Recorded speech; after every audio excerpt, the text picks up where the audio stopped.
to reload soon.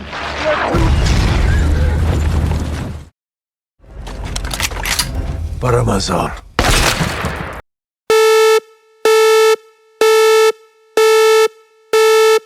Halo guys, selamat datang kembali di channel Ngubah Waktu Sinema. Film kali ini tentunya sudah tak asing lagi bagi kalian. Tapi, mungkin masih ada yang belum tahu sebuah kisah nyata tentang perjuangan 12 prajurit terbaik terkuat Amerika yang diam-diam dikirim ke Afghanistan menghadapi Taliban dan Al-Qaeda dalam misi yang hampir mustahil. Ini bukan misi biasa, ini bukan perang dengan aturan rapi. Ini Afghanistan, tanah keras, penuh jebakan, dan terkenal sebagai kuburan para kekaisaran. Dan semuanya dimulai dari satu hari paling gelap dalam sejarah modern. Hey, coba beda 2, 3, hey, lagu redap film dimulai. Plot twist datang jangan kabur woi. Kita bedah cepat gak pakai lama. Ngubah waktu sinema. Cerita berfokus pada Miss Nelson yang diperankan my brother Chris Hemsworth, seorang kapten angkatan darat Amerika Serikat dari Green Berets ODA 595, sedang pindah ke rumah baru bersama istri dan putrinya pada 11 September 2001. Namun, di hari yang sama, dunia dikejutkan oleh serangan teroris paling mematikan dalam sejarah modern. Two planes have crashed into the World Trade Center in an apparent terrorist attack on the country. We have report that one of the planes was an American Airlines 767. Nelson baru saja mendapat tugas staf di bawah Letnan Kolonel Bowers. Namun, setelah berita serangan teroris menabrakkan pesawat American Airlines ke menara utara World Trade Center, Nelson tanpa ragu mengajukan diri untuk memimpin kembali ODA 595 ke Afghanistan. Tapi Bowers menolaknya. Really? I didn't know that. Here's the thing though, you don't have a region because you don't have a fucking team. So get back to your goddamn desk and let me do my job.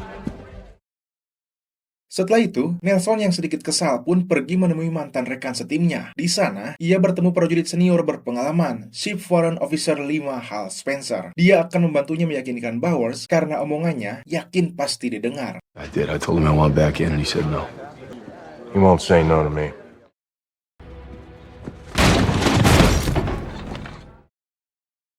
Spencer pun berbicara kepada Bowers untuk meyakinkannya bahwa Nelson adalah orang yang tepat. Walau awalnya Bowers menolaknya, tapi Spencer berhasil membuat Nelson kembali diberi komando. Dan Spencer pun yang sebenarnya sudah dijadwalkan pensiun, ia dengan sukarela ikut dalam misi tersebut.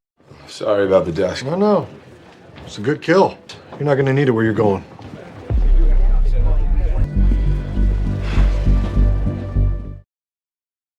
16 Oktober 2001, setelah meninggalkan keluarga masing-masing, tim ini berangkat ke Uzbekistan. Mereka mendapat pengarahan dan evaluasi langsung dari Kolonel Mulholland, Komandan kelima Special Force Group. Dari sana, Nelson dan timnya dipilih untuk bekerja sama dengan pemimpin Aliansi Utara, Abdul Rashid Dostum. Your mission: earn Dostum's trust. In bed with his militia, you fight alongside him while he makes his way to Taliban strongholds. Sebelum pergi, Kolonel Mulholland memberikan sebuah benda sebagai pengingat dari tragedi WTC yang diserang 19 teroris. Dan kali ini, tim Nelson yang ber-12 orang akan menjadi yang pertama menyerang Bali. The 12 of you will be the first ones to fight back. Dengan penuh semangat dan keyakinan untuk bisa menang karena timnya terpilih dalam misi tersebut, Nelson memberitahu rekan timnya terkait misi yang akan dihadapi dengan target pertamanya, yaitu membantu Abdul Rashid Dostum untuk menyerang ratusan prajurit Taliban. Link up with the warlord of the Northern Alliance, General Abdul Dostum. We'll assist him in fighting the Taliban and taking back the city of Mazar-i-Sharif. Tanggal 19 Oktober 2001, ODA 595 berangkat menggunakan helikopter CH-47. Mereka disusupkan secara rahasia ke Afghanistan, lalu mendarat sekitar 40 mil di selatan Mazar-i-Sharif, kota terbesar keempat di Afghanistan, yang selama ini menjadi basis kuat Taliban.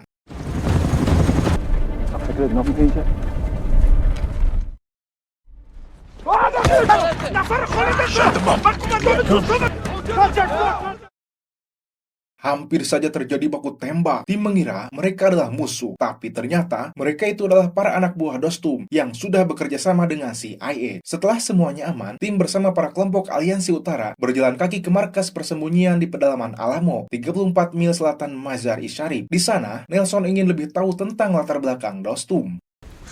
Only two things I know for sure. He hates the Taliban, and they hate the shit out of him. Hari kedua, di pedalaman Alamo, Nelson dan tim terkejut dengan cara penyebutan anak buah Dostum atas kedatangannya. Di sana, Nelson akhirnya bertemu Dostum untuk pertama kalinya. General, salam alaikum. Peace be with you. Waalaikumsalam.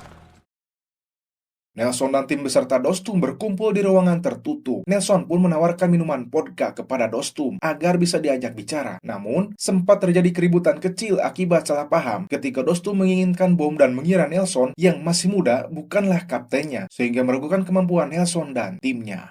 This is my country. I understand that. You own the land, but we own the sky. You want our bombs, talk to me. Okay?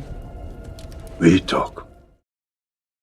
5 jam menuju daerah kekuasaan Taliban, Dostum hanya menyiapkan 6 kuda untuk tim Nelson, sehingga tidak cukup untuk 12 orang. Dengan begitu, 6 dari 12 anggota tim dipimpin langsung oleh Nelson, bergerak bersama Dostum ke wilayah pegunungan. 6 lainnya bertahan di sebuah kamp pertahanan yang dijuluki Alamo, di bawah komando Spencer. Michael's be on the radio. We check in every 4 hours.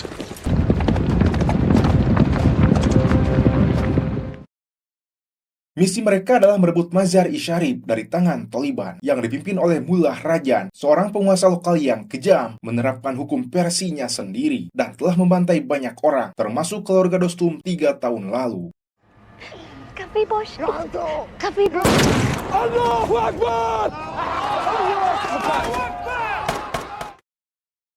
Tim Nelson dan Dostum saat ini sudah melewati desa Dehi, 32 mil selatan Mazar-i-Sharif. Mereka berhenti sejenak untuk mengambil suplai perbekalan, lalu melanjutkan kembali perjalanan ke wilayah pegunungan bebatuan. Di sana mereka berhenti istirahat di sebuah goa yang bernama Goa Chobaki. Namun, di sisi utara pegunungan itu, tim kehilangan sinyal radio, bahkan sinyal GPS pun tidak ada. Dan pada saat malam, Dostum menyapa Nelson karena timnya terus berjaga.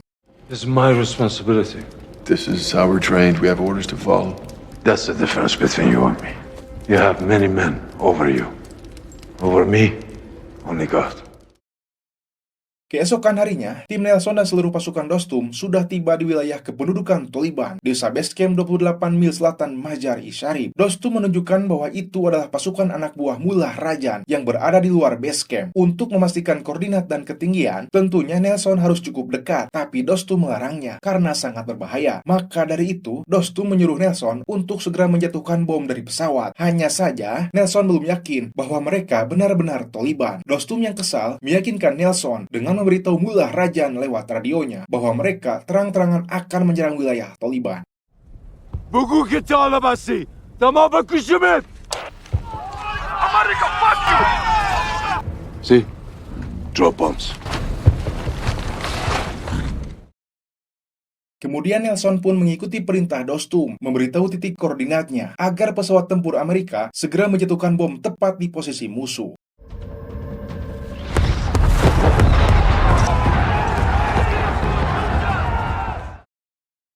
Taliban kocar kacir setelah dihujani bom, namun Nelson datang ke sana bukan ingin main-main. Ia tetap bersikeras ingin lebih memastikan kembali titik koordinatnya. Dia pun dengan kudanya mendekati ke sana, diikuti rekan timnya. Namun, ketika memberitahu informasi koordinatnya, puluhan Taliban datang menyerangnya. Terjadilah baku tembak. Untungnya, di tengah serangan itu, Nelson berhasil memberitahu informasi titik koordinatnya, sehingga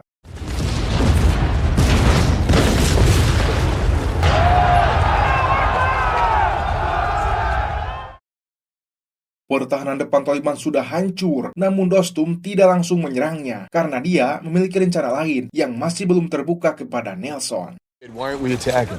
That wasn't the plan today. You mind telling me the plan? We attack tomorrow.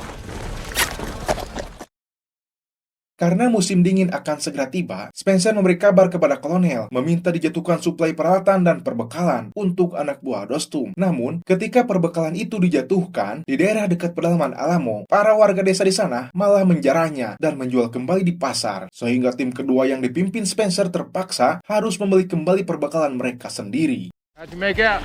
Oh, all kinds of goodies. Good. Get most of it back? It's like shopping Macy's. Hey, yo, Spence. Di markas Uzbekistan, Kolonel Mulholland sempat meragukan misi Nelson karena melewati wilayah desa base camp yang dijaga ketat oleh Taliban. Namun Bowers menjelaskan kembali. Sir, this one's not on Nelson. It's geography. Beshem is the only way to Mazar. Kembali lagi ke medan perang, tim Nelson beserta anak buah Dostum sudah siap untuk kembali bertempur. Namun Nelson masih bingung karena belum tahu rencana Dostum. Komander Ahmed Lal memberitahu sedikit informasi. Sebelum perang kali ini, Dostum sedang memeriksa dulu saudaranya yang terpaksa ikut perang bersama Taliban karena mereka kebanyakan petani, sehingga tidak ada pilihan lain selain berpihak pada Taliban. Dan setelah mendapat info saudaranya tidak ada di sana, Dostum segera mengerahkan pasukannya untuk siap-siap menyerang Taliban setelah tim Amerika menjatuhkan bomnya. Razan! What you say? Oh, Kemudian Dostum beserta pasukannya menyerbu ke sana tanpa melibatkan tim Amerika, dan Mullah Rajan terlihat menembaki anak buahnya yang dianggap penakut. Tapi di saat Dostum sudah mendekati area Taliban, Nelson melihat sebuah tank bantuan susulan untuk Taliban, dan Dostum tidak menyadari hal itu sehingga bisa membahayakan seluruh pasukannya. Nelson pun segera menghubungi pilot pesawat untuk segera menjatuhkan bom, namun pesawat sudah kehabisan bahan bakar. Dengan terpaksa, Nelson turun gunung bersama tim untuk membantu.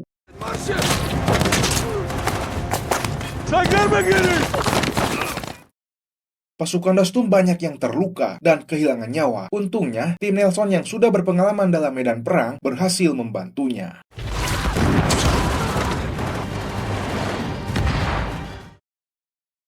Kesalahan taktis Dostum menyebabkan banyak korban. Nelson menuduh Dostum ceroboh dan tidak jujur soal informasi penting. Dostum membalas dengan mengatakan bahwa Nelson masih berpikir seperti tentara biasa, bukan pejuang sejati, dan bahwa Amerika belum benar-benar siap membayar harga perang ini.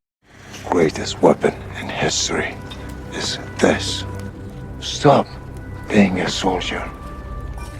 Start using this, and you can be a warrior too.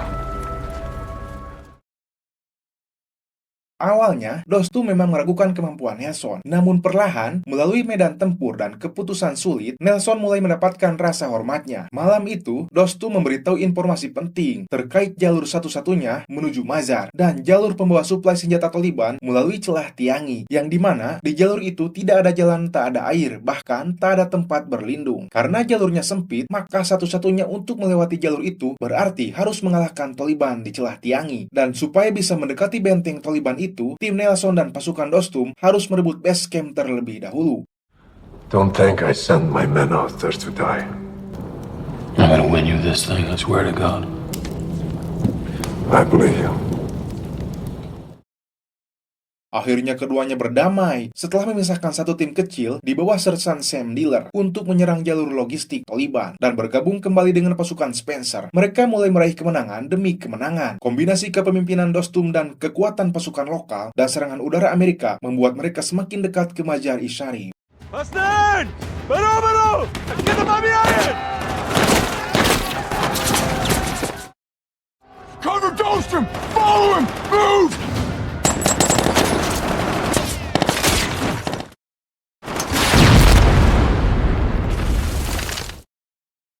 Masalah kembali muncul ketika Nelson memberitahu bahwa ODA lain, yaitu ODA 555, dikirim untuk membantu Atta Muhammad, rival politik Dostum. Mendengar itu, Dostum murka. Pasukannya pun meninggalkan ODA 595 begitu saja. You're unbelievable.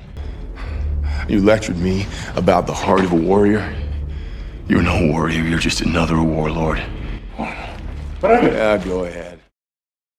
Tanpa banyak pilihan, Nelson memutuskan melanjutkan misi bersama pasukannya dan segelintir pejuang Afghanistan yang masih setia. Mereka kemudian berhadapan dengan kekuatan besar Taliban dan Al-Qaeda, lengkap dengan kendaraan lapis baja. Dengan bantuan serangan udara, banyak musuh dan kendaraan berhasil dihancurkan. Namun, posisi mereka terbongkar.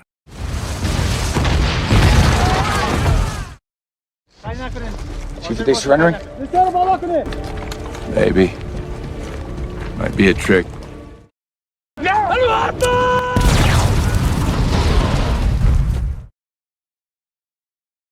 Serangan balasan pun datang. Spencer terluka parah akibat bom bunuh diri. ODA 595 hampir kewalahan dan terancam habis. Ketika di saat paling genting, Dostum kembali bersama pasukannya.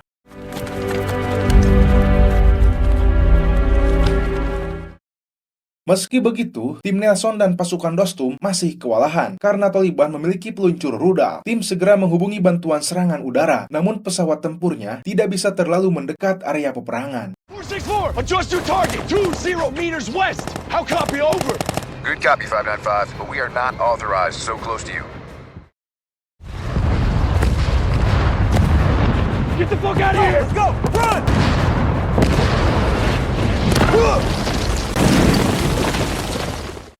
Taliban terus menggempur dengan pelontar roketnya yang mampu menembakkan 40 roket sekaligus. Jika Nelson tidak segera melumpuhkan pelontar roket itu, maka semuanya akan musnah. Dan kesempatan satu-satunya, Nelson bisa menyerang ketika pasukan Taliban sedang mengisi kembali roketnya dalam waktu 2 menit.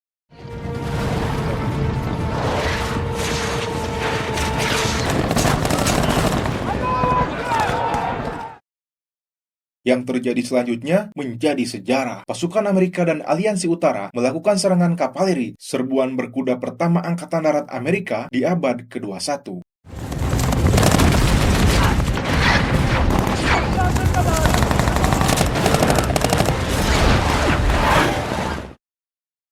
Belum sempat sampai, Nelson terkena serangan bom. Dia pun pingsan beberapa saat dan langsung kembali bangkit dibantu Dostum beserta pasukannya. Taliban dan Al-Qaeda kocar-kacir. Kesempatan terakhir, Nelson dan Dostum sudah di depan mata. Mullah Rajan mulai panik, sementara pasukannya sedang mengisi kembali roketnya. Dan akhirnya...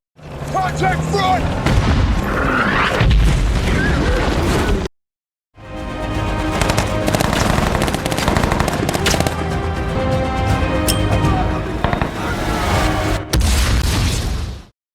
Sementara itu, Mullah Rajan kabur menggunakan mobilnya, namun Dostum akhirnya berhasil memburu dan membunuh Mullah Rajan. Para mazar. Peperangan sudah selesai. Spencer segera dievakuasi. Nelson mencari tahu keberadaan Dostum. Laporan udara melihat Dostum dan pasukannya menuju Mazar. Nelson segera menyusulnya karena ia sudah menduga Dostum akan mendatangi Atta dan keadaan akan memburuk jika Aliansi Utara pecah.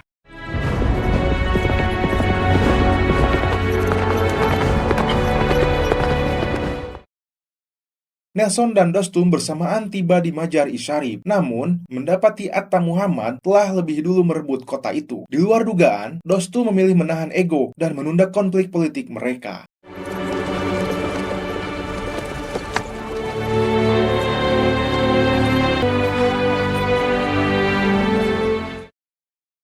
Sebagai tanda hormat, Dostum memberikan cambuk berkuda kesayangannya kepada Nelson. Ia menyebut Nelson sebagai saudara dan pejuang sejati, sambil mengingatkan bahwa Afghanistan adalah kuburan bagi banyak kekaisaran besar. Yeah. It's been with me forever. Now it's yours. Thank you.